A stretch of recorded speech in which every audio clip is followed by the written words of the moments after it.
Hi there, this is Paula from Replicon. So, you have to enter hours in a timesheet. That can certainly be a repetitive task, but it's a critical one since your company uses timesheet data to calculate important things like payroll and billing. So I'm going to give you a quick tour to help you use your timesheet efficiently. But before I start, note that this is a tour of the duration-based timesheet format, which looks something like this.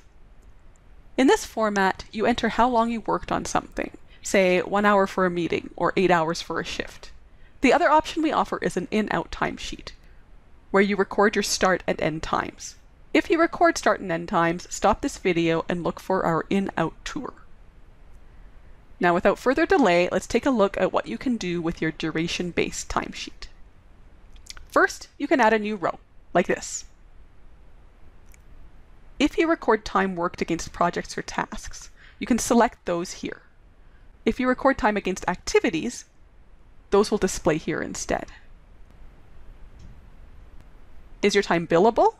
If so, you can select a billing rate, but only if more than one rate is available to you. Otherwise, your default rate will be used and you won't be given the option. Next, you can enter the number of hours you worked. Add more rows if you worked on more than one thing.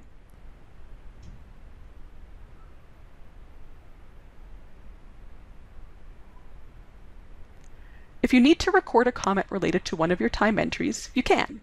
Just click the plus icon for the cell in question.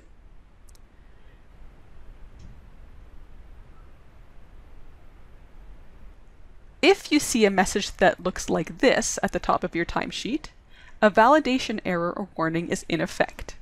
For example, you might see a warning if you haven't entered enough hours for a day. If you see a message like this, read it and fix the error, since it might prevent you from submitting your timesheet.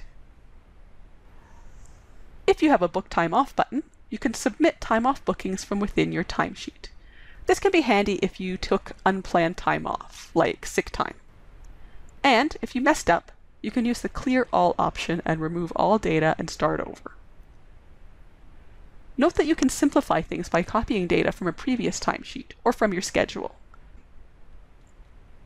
Note that your changes are automatically saved, so you don't have to remember to save.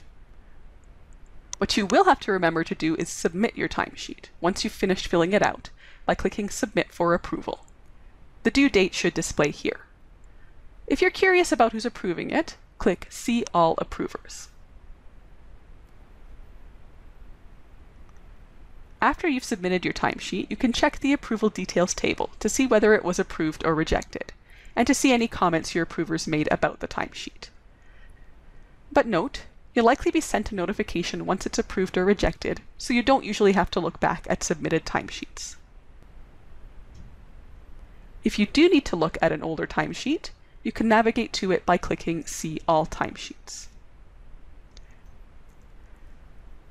Note that typically your current timesheet displays by default when you open Replicon, but you can choose to always see your oldest unsubmitted timesheet when you log in, if you prefer, by adjusting your settings. This can help you remember to submit older items.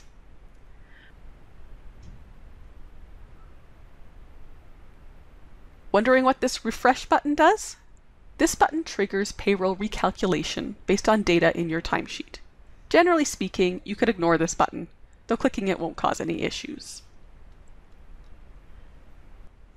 Note, you can also record time in your timesheet using our mobile app, Replicon Mobile, which is available in the App Store and the Play Store.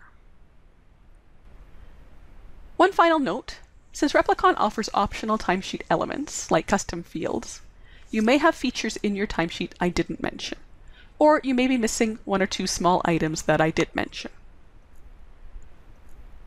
To find out more about your timesheet, go to replicon.com/help and click Employees. There's a whole list of help topics for timesheet users. Or you can post a question in our community or contact Replicon support. That's all from me for now. Thanks for your time.